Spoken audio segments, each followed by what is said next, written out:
Hi there, I'm Colin Green.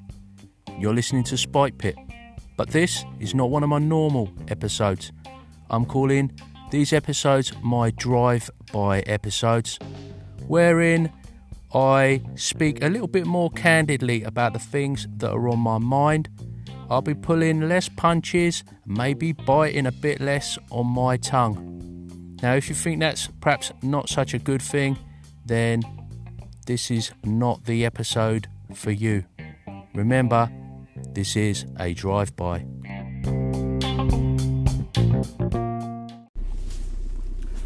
I feel like a bunch of listeners, fellow gamers, will be well familiar with the perennial problem of too many games and not enough time.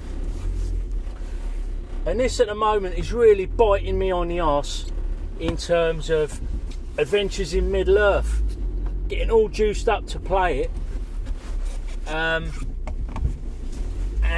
this is the second time it's happened to me. I just can't get it to my group.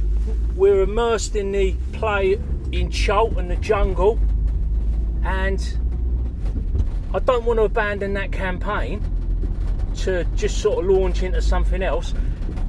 And I can't start off another campaign because I've only sort of really got this one slot to run a game. And then I was thinking, well, hold on, why is this necessarily the problem that I'm perhaps thinking it is? If you'd have listened to my recent episode on There and Back Again, you will hear some snippets of my group in play.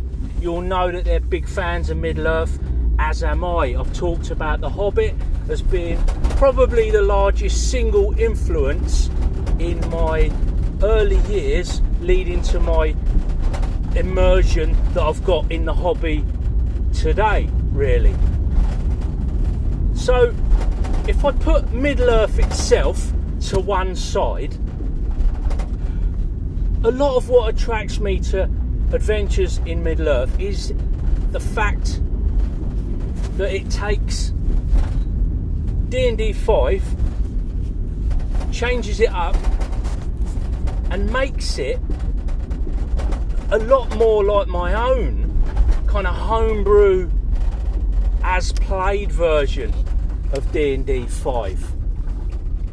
Now, it's not that I've got a load of house rules or nothing. I really mostly play rules as written.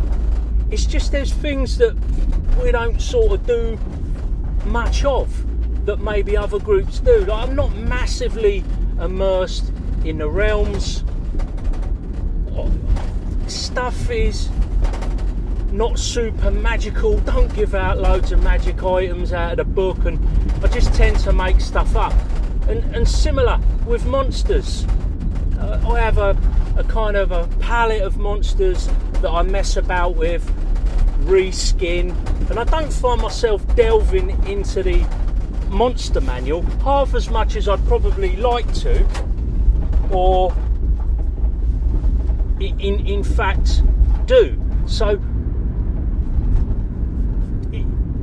if you're paying attention, maybe you're going to guess what I'm going to say, and that is, I'm in Chult, we're exploring, we're off the book already. Why don't I just take some of the ideas presented in Adventures in Middle-earth and introduce them into my 5th edition game? Now, this isn't the first time I've thought about it, but I kind of got distracted and like we do, went away, got on with some other stuff, and then when I come back to my campaign, I'd lost sight of some of the ideas that I liked. And the one that really stands out to me as a good candidate for this is the journey rules. The way I've been running explorations in Chult is kind of fairly kind of traditional hex crawling type of method with checks for random encounters. I'm doing those 3 times a day, and it's taken from Tomb of Annihilation. They've sort of put their hex crawling ideas into that book, where it doesn't go into it a lot in the core books, but they've expanded that a little bit in Tomb of Annihilation. I've worked in some weather rules, so every day, overland travel, you're marking progress on a map, you're rolling encounters, depending on the terrain you're in.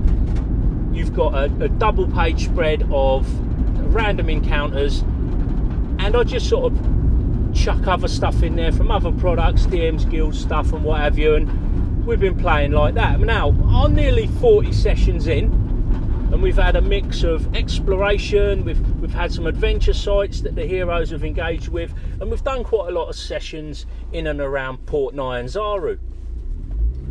What I'd like to do is like to see some wider and further exploration, and it occurs to me that the players could make some longer journeys, a bit more epic, but I don't want to play it out in the day-to-day scale, and lifting out the journey mechanism from Adventures in Middle-earth, arguably perhaps from One Ring, I can see that working out. What I'd need to do, perhaps I could use the generic journey tables. I feel like I could lift out some of the skills from the character, like the Wanderer, who makes an appearance and is particularly useful in Adventures in Middle-earth for this journey stuff, and introduce them into the 5e game. And I feel that as the characters level up to their next level, they're going into the next tier of play for D&D 5, and it might be a good time to throw in a few of these skills, and justifiably so. They've done quite a lot of exploring, so they could have the option of picking up some of these skills as a way to show that they've learnt a thing or two, and then should they want to roll up new characters or need to roll up new characters somewhere in the future, we can look at working in some of the other ideas from Adventures in Middle-earth. There is a whole bunch of stuff in there that I really like and that fits well with my style of play. The terrain that you find, the little rules. I talked about this once on Purple Worm when we were talking about combat. Really like that. It's just simple little rules that you can drop in to spice up an encounter and kind of chew on the scenery a little bit more, which is something I always liked about Tolkien. The way he paints these pictures in your mind. Some people hate it. They think he just like bangs on about walking around, but for me, that's great. Going up the river, exploring the jungle, perfect chance to do some of this. The other thing is in the Lore Master's Guide, you get the tables for. They've like broken down monster abilities, and they're almost like you have tags in some games. In 5th edition, you get these abilities, and they're like, it's like almost like a keyword in bold, like multi-attack. As soon as you see that, you know what it means, and you can more or less take that and stick it on any monster you like. So something that I've done recently, like there were some ghouls, I stuck multi-attack on the ghouls because, as written in the monster manual, they've got a bite and they've got claws, but they haven't got multi-attack, so they're not doing both. But I wanted them to be a bit different, a bit nastier, so I let them have multi-attack. Nasty shot for the players. Oh dear, can you hear me snuffling and rustling for a handkerchief? I don't think so. I'm pretty excited about it. It also helps me when I do get round to actually introducing more Adventures in Middle-earth and going full blown with that. We've already got a little bit of familiarity with some of the ideas. Maybe I'll investigate bringing in audiences. Not quite sure how that'll fit so much in my campaign as we're going. And I'm not suggesting that this is some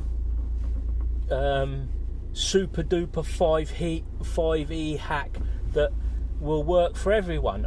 And I know, you know, in 5th edition there's a lot of spells that enable fast travel and things like that, and straight away is going to like mangle your journey rules. But for our group, we're not involved with that. It doesn't seem like folk are too interested in teleporting from place to place. Even in Tomb of Annihilation, the adventure is supposed to have begun with the characters teleporting to this location from the Sword Coast. Some sort of caster afflicted with the death curse wanted them there, and so they like teleporting. And I binned off all that. I binned off the death curse, as regular listeners will know. Binned off all this teleportation because it doesn't really exist in my game. Another reason for binning off the death curse is not a massive fan of reincarnation. It's never been a part of my game. So all of this stuff is just a long-winded way of saying, well, if you can take 5e and put it in Middle Earth, why can't I take some of those Middle Earth type ideas and transport them back into D&D? Because the common link there is the 5th edition and the 5th edition core rules. So I'll let you know how I get on anyway. Whilst I'm on, I just wanted to say, for anybody who's called in, I have got another Into the Pit episode that I'm working on. Hopefully I'll get it out before the end of the week. Circumstances have changed a little bit. The martial arts session that was my opportunity to sit outside and record a bit has fallen by the wayside going into second lockdown. So finding a chance to record has been a little bit tricky. Hence I'm recording in the van between jobs.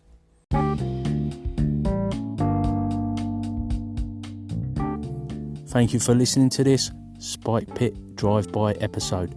If you've enjoyed the show, consider spreading the word via social media. Take care. Catch you later.